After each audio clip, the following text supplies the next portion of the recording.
Hello and welcome to my channel. आज इस lecture में हम डिस्कस करेंगे मैथमेटिक्स का एक टॉपिक सिंपल इंटरेस्ट।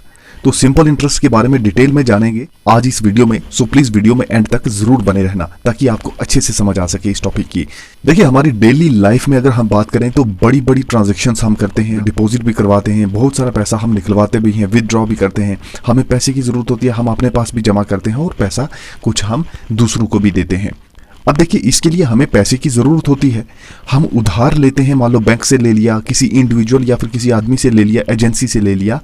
तो वो पैसा जब हमने ले लिया जिस भी एजेंसी से या बैंक से या फिर किसी आदमी से लिया, तो उसको बोला जाता है लेंडर्स। तो लेंडर्स कौन होते हैं?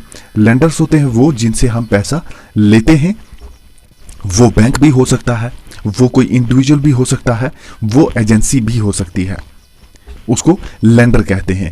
और वो आदमी जो ये पैसा लेता है, मान लो हमने लिया, तो हमें भी क्या कहा जाएगा? हमें कहा जाएगा बोरोर। तो बोरोर वो आदमी होता है जो कि पैसा लेता है, लेंडर वो आदमी होता है जो कि पैसा देता है। अब जब हमने पैसा ले लिया या फिर किसी को पैसा दे दिया, तो उसके बाद क्या होगा कि एक टाइम पीरियड होता है। हम प्रॉमिस करते हैं कि इतना आप हमें उधार दो और हम इतने टाइम पीरियड के बाद ये पैसा वापस कर देंगे। जब हम पैसा वापस करेंगे तो कुछ एक्स्ट्रा अमाउंट भी देना पड़ेगा उसके साथ। वो एक्स्ट्रा अमाउंट क्या होता है, कितना पैसा वापस देना पड़ेगा, जो हमने लिया उसे क्या कहा जाता है, इस सब को हम डिटेल में पढ़ेंगे आज की इस वीडियो में। सो आइए स्टार्ट करते हैं हमारा आज का लेक्चर। सबसे पहले हम बात करते हैं कि प्रिंसिपल क्या चीज़ होती है। मान लो हमने किसी से, जैसा हमने अभी बात की कि हमने बैंक से या फिर कहीं किसी एजेंसी से कुछ पैसा ले लिया। तो मान लो किसी से हमने 100 रुपीज़ ले लिए, हमने किसी से 100 रुपीज़ ले लिए कि हम कुछ देर के बाद, मान लो 1 साल का टाइम, मैंने कहा कि 1 ईयर के बाद आपको इतना पैसा मैं वापस कर दूंगा जो आप मुझे दे रहे हो। मतलब किसी से अगर मैंने 100 रुपीज़ लिए तो कहा कि ये 100 रुपीज़ जो है ये मैं वापस करूंगा 1 साल के बाद, मान लीजिए। तो ये जो 100 रुपीज़ है ना, इस 100 रुपीज़ को कहते हैं प्रिंसिपल। तो यानी कि प्रिंसिपल वो पैसा होता है जो हमने किसी से उधार लिया होता है। यानी हम कौन? हम बोरोर से। किससे लिया होता है? लेंडर से। लेंडर से बोरोर जो पैसा लेते हैं उसको प्रिंसिपल कहा जाता है। उसको क्या कहते हैं? उसको प्रिंसिपल कहते हैं। तो इसको प्रिंसिपल कहो या सम कहो, एक ही बात है। इसको सम भी कहा जाता है और प्रिंसिपल भी कहा जाता है। तो प्रिंसिपल क्या होता है? प्रिंसिपल वो पैसा होता है जो कि हमने किसी से उधार लिया होता है। अच्छा, ये वो पैसा होता है जो हम किसी को उधार दे भी सकते हैं। मान लो बैंक से हमने उधार लिया तो वो भी एक उसको प्रिंसिपल कहा जाएगा। और उसके बाद अगर हम बैंक में वो डिपॉजिट करवाते हैं पैसा, मान लो कि यही 100 रुपीज़ हमने बैंक में जमा करवा दिया, तो वो भी तो प्रिंसिपल होगा। अभी तक हमें इतना समझ आया कि हम बोरोर, जिससे पैसा हमने लिया, वो लेंडर, उससे जितना पैसा हमने लिया, अभी तक हमने इतना पढ़ा कि उसको कहा जाता है प्रिंसिपल। तो ये 100 रुपीज़ मान लो प्रिंसिपल है। अब इंटरेस्ट क्या चीज़ होती है कि देखिए, हमने उधार लिया है, जब हम वापस करेंगे 1 साल का हमने टाइम मांगा, हमने उसे ये कहना है कि आपने 100 दिया, हम इस पे कुछ एक्स्ट्रा पैसा भी आपको दे देंगे। ऐसा ही होता है ना, जब हम लोन लेते हैं तो हमसे कुछ एक्स्ट्रा पैसा भी लिया जाता है। वो जो एक्स्ट्रा पैसा लिया जाता है वो डिपेंड करता है कि हमने अमाउंट कितना लिया, और दूसरा डिपेंड करता है कि वो हमसे एक्स्ट्रा कितना पैसा और लेगा। ये जो एक्स्ट्रा पैसा है, इसी एक्स्ट्रा पैसे को बोलते हैं इंटरेस्ट। यानी कि ये वो एडिशनल मनी होता है जो कि एक बोरोर पे करता है। कौन करता है? लेंडर को बोरोर पे करेगा। बोरोर कौन होता है? जो पैसा लेता है। लेंडर कौन होता है? जिससे पैसा लेता है, जिसको पैसा देना होता है वापस, तो उसको वापस देगा जो पैसा। तो जो एडिशनल पैसा, मान लो जैसे मैंने 100 रुपये लिया, तो उसके बाद कहा कि 1 साल के बाद मैं 110 रुपीज़ दूंगा। तो ये 100 तो ठीक है, ये हमने जो लिया था ये वापस दिया, लेकिन इसके बाद हमने 10 रुपीज़ और दे दिए। यही होता है हमारा इंटरेस्ट, जो कि एक्स्ट्रा पैसा है, जो हमने जितना पैसा लिया उसके ऊपर हमें और एक्स्ट्रा देना पड़ा। तो यही होता है इंटरेस्ट। इंटरेस्ट हमेशा पे किया जाता है according to the agreement. Borrower और लेंडर के बीच में जो एग्रीमेंट होता है उसके बेसिस पर हम इसे एक्स्ट्रा पैसा देते हैं। तो एक्स्ट्रा पैसा क्या होता है? वो होता है इंटरेस्ट। अभी तक क्या पता चला? जिसने पैसा लिया वो बोरोर, लेंडर से बोरोर पैसा लेता है, उस पैसे को बोलते हैं प्रिंसिपल। और जो उस प्रिंसिपल के ऊपर जितना पैसा हमने लिया, देते टाइम जो हमने एक्स्ट्रा पैसा दिया, उसको बोलते हैं इंटरेस्ट। अभी तक फिलहाल इतना हमने पढ़ लिया। अब इसके बाद क्या होता है कि जैसे मैंने कहा कि 100 रुपीज़ हमने किसी से लिए, उस पर 10 रुपीज एक्स्ट्रा हमने दिया तो टोटल कितना हो गया, 100 रुपीज हमने उससे ले लिए थे।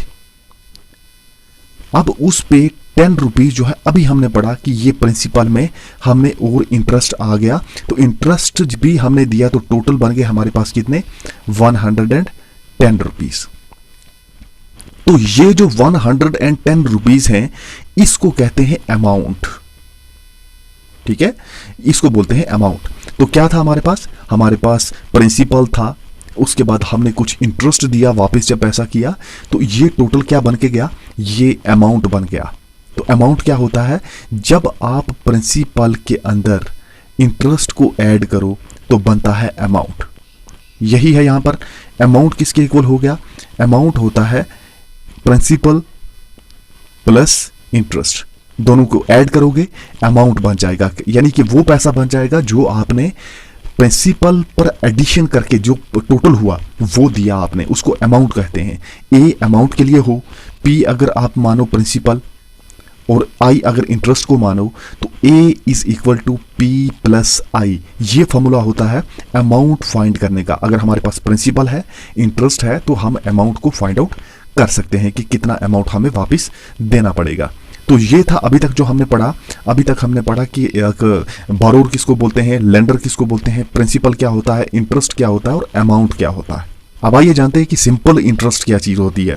देखिए एडिशनल मनी, जैसा कि हमने अभी बात की ना कि एडिशनल पैसा भी कुछ हमें देना पड़ता है प्रिंसिपल के ऊपर। तो ये जो एडिशनल मनी होता है जो कौन देता है, बोरोर देगा। किसको देगा, लेंडर को देगा, क्योंकि लेंडर से बोरोर पैसा लेता है तो लेंडर को ही वापस देता है, लेकिन कुछ एडिशनल मनी देना पड़ेगा उसको। जो एडिशनल मनी देना पड़ेगा उसी को कहते हैं इंटरेस्ट। वो मनी जो उसने यूज किया एक बोरोर ने लेंडर से लेकर, और यूज करने के बाद जब उसके बाद जो एक्स्ट्रा पैसा दे रहा है उसको बोलते हैं इंटरेस्ट। देखिए ओरिजिनल प्रिंसिपल पर जो इंटरेस्ट कैलकुलेट किया जाता है through out the loan period. Loan period क्या होता है, ये वो टाइम पीरियड होता है जिसके अंदर हमें वो पैसा वापस करना होता है। मान लो किसी से हमने माना था कि 100 रुपीज ले लिए थे, ये 100 रुपीज जब हम वापस करेंगे इंटरेस्ट के साथ, तो जितने टाइम के बाद वो करेंगे उसको बोलते हैं लोन पीरियड, क्योंकि हमने लोन लिया और इतने टाइम पीरियड के लिए लिया। तो एक ओरिजिनल, अच्छा ये ओरिजिनल प्रिंसिपल क्यों कहते हैं, ओरिजिनल प्रिंसिपल इसलिए कहते हैं क्योंकि जैसे मैंने 100 रुपीज लिए तो 100 रुपीज पर कितना इंटरेस्ट लगा वो अलग बात होती है कि जितना हमने मान लो कहा कि 1 साल के बाद हम वापस कर देंगे, और मान लो अगर 1 साल के बाद भी वापस नहीं किया तो प्रिंसिपल तो वो 100 था ना, अब कितना हो गया, 110 हमें वापस करने थे। अब नेक्स्ट ईयर के लिए हम पे और इंटरेस्ट बढ़ेगा, यानी कितना हो जाएगा, अब 110 के हिसाब से हमारे इंटरेस्ट जो है वो बढ़ेगा। तो वो एक्स्ट्रा हो गया, उस टाइम वो ओरिजिनल प्रिंसिपल नहीं रहा, वो तो ओरिजिनल प्रिंसिपल कितना था, 100 रुपीज था, लेकिन अब कितना हो गया, अब वो 110 रुपीज हो गया।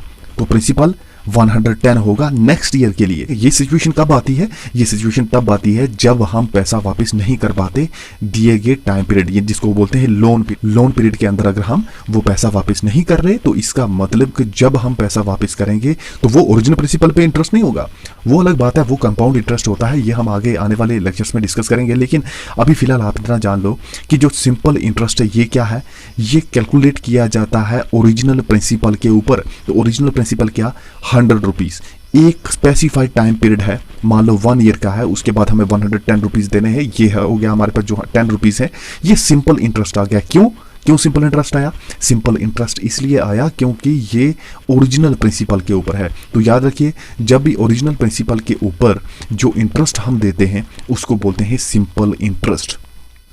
नंबर ऑफ डेज को कैलकुलेट करने के लिए हम उस डे को कंसीडर नहीं करते जब हमने पैसा डिपॉजिट करवाया, बट विथड्रॉल डेट जो होती है उसको काउंट किया जाता है। यानी जब हमने पैसा जमा करवाया उसको कंसीडर नहीं करते, उस दिन को कंसीडर नहीं करते, लेकिन जब हमने वो पैसा निकलवाया, जब विथड्रॉ किया, उस दिन को काउंट करते हैं। तो अगर नंबर ऑफ ईयर्स की बात करें, number of days divided by 365, अगर नंबर ऑफ ईयर्स हमें निकालना हो तो हम क्या करेंगे, number of days divided by 365। ये नंबर ऑफ डेज 365 क्यों, 365 क्योंकि 1 ईयर में 365 डेज होते हैं, तो नंबर ऑफ डेज अपन 365 करेंगे। क्योंकि कई बार ऐसा भी हो सकता है ना कि इतने दिन के बाद अगर कहा जाए कि 740 डेज के बाद आपने ये पैसा जो है ये वापस करना है, तो 740 डेज क्या हुआ, 740 डिवाइडेड बाय 365 ईयर्स। अब डेज को मैंने ईयर्स में कन्वर्ट कर दिया, तो days divided, number of days divided by 365 करोगे तो आ जाएगा कितना, नंबर ऑफ ईयर्स। मान लो अगर P आपके पास है प्रिंसिपल, P अगर प्रिंसिपल है और जो इंटरेस्ट रेट है यानी कि जिसको हम परसेंट में देखते हैं, तो इंटरेस्ट रेट मान लो R% है। प्रिंसिपल क्या, जो पैसा हमने उधार लिया। आर, ये आर क्या चीज़ है, ये आर वो परसेंट है जितना रेट है हमारा इंटरेस्ट का रेट जो है वो R% है। और उसके साथ ये आर क्या है, R% रेट ऑफ इंटरेस्ट है पर एनम। 100 रुपीज़ पर जो इंटरेस्ट है 1 ईयर के लिए, मान लो वो है हमारे पास R रुपीज़ 1 ईयर के लिए। लेकिन अब 1 रुपीज़ पे 1 ईयर के लिए कितना रेट ऑफ इंटरेस्ट मिलेगा, वो होगा R डिवाइडेड बाय 100। उसके बाद 1 रुपीज़ पर T ईयर के लिए, देखो सबसे पहले हमने 1 ईयर की बात की, फिर 2 ईयर, 3 ईयर, इसी तरह T ईयर, ये कुछ साल की बात होगी, जैसे 10 साल हो गया, 20 साल, कुछ भी, ये T की वैल्यू कुछ भी हो सकती है। तो इतने साल के, T साल के बाद ये कितना हो जाएगा, ये होगा R divided by 100 multiply T। 1 रुपये पर T साल के बाद हमें जो इंटरेस्ट पे करना पड़ता है वो कितना होता है, R divided by 100 multiply T, लेकिन 1 रुपये के लिए। अब इंटरेस्ट अगर P प्रिंसिपल हो, T अगर टाइम पीरियड दिया गया हो, R अगर इंटरेस्ट रेट दिया गया हो, I अगर हम कहें कि सिंपल इंटरेस्ट है, सिंपल इंटरेस्ट होता है principal multiply rate multiply time divided by 100। Principal क्या हुआ, जो पैसा उधार लिया, R क्या हुआ, उस पर कितना रेट ऑफ इंटरेस्ट दिया गया, T क्या है, टाइम पीरियड के, कितने टाइम पीरियड के बाद ये देना है, डिवाइडेड बाय 100 करोगे तो सिंपल इंटरेस्ट आ जाएगा। लेकिन सिंपल इंटरेस्ट अभी बात की हमने कि सिंपल इंटरेस्ट किस पर होता है, ये ओरिजिनल प्रिंसिपल पर होता है। तो सिंपल इंटरेस्ट का फॉर्मूला ये आ गया। अब देखिए यहाँ पे एक एग्जाम्पल है, इसे हम सॉल्व करते हैं। A sum of 400 is lent for 5 years at the rate of 15 per annum, find the interest. तो यहां पर हमें इंटरेस्ट फाइंड करना है। तो इंटरेस्ट हमें पता है, इंटरेस्ट होता है P multiply R multiply T divided by 100। देखिए P को हम प्रिंसिपल भी बोलते हैं और सम भी बोलते हैं, तो सम यहाँ पे कितना है, सम है हमारे पास 400। तो हम सिंपल इंटरेस्ट को लिखेंगे प्रिंसिपल यानी कि 400 मल्टीप्लाई रेट क्या है, रेट कितने परसेंट है, 15%, ये हमें दिया हुआ है 15% रेट है, तो 15 लिखेंगे, मल्टीप्लाई टाइम कितना है, टाइम हमें दिया हुआ है 5 years का, तो हम इसको 5 लिखेंगे और डिवाइड कर देंगे 100 से। अब इसको सॉल्व करते हैं कि हमने कितना इंटरेस्ट उसको वापस देना है। यहाँ से 0 0 कट, 0 और 0 यहाँ से कट हो गए, तो हमारे पास क्या बचा, 4 मल्टीप्लाई 15 मल्टीप्लाई 5, तो ये कितना हो गया, 5 4 20, 20 15 300। तो ये 300 रुपीज़ जो हैं ये हमें देने पड़ेंगे एक्स्ट्रा 400 रुपीज़ पर, कितने साल के बाद, 5 साल के बाद। तो क्या मतलब हुआ कि 400 रुपीज़ अगर हम किसी से उधार लेते हैं, किसी लेंडर से हम बारोर होके 400 रुपीज़ किसी से लेते हैं, तो जब 5 साल हो जाएंगे तो 5 साल के बाद हमें 15% रेट ऑफ इंटरेस्ट के हिसाब से कितना देना पड़ेगा, 300 रुपये देने पड़ेंगे उसको एक्स्ट्रा। तो ये 300 रुपीज़ हमारा इंटरेस्ट आ गया। तो सिंपल इंटरेस्ट कितना हुआ, 300 रुपीज़। सिंपल इंटरेस्ट क्या, सिंपल इंटरेस्ट मतलब ओरिजिनल प्रिंसिपल के ऊपर इंटरेस्ट। आज हमारा टॉपिक था सिंपल इंटरेस्ट पे। इस पे कुछ और क्वेश्चंस हम नेक्स्ट लेक्चर में डिस्कस करेंगे और उसके बाद हमारा टॉपिक होगा कंपाउंड इंटरेस्ट। तो ऐसी ही वीडियोस पाने के लिए चैनल को सब्सक्राइब कर लीजिए, बेल आइकन को प्रेस कर लीजिए और इसी तरह की नॉलेजेबल वीडियोस देखते रहिए। ओके।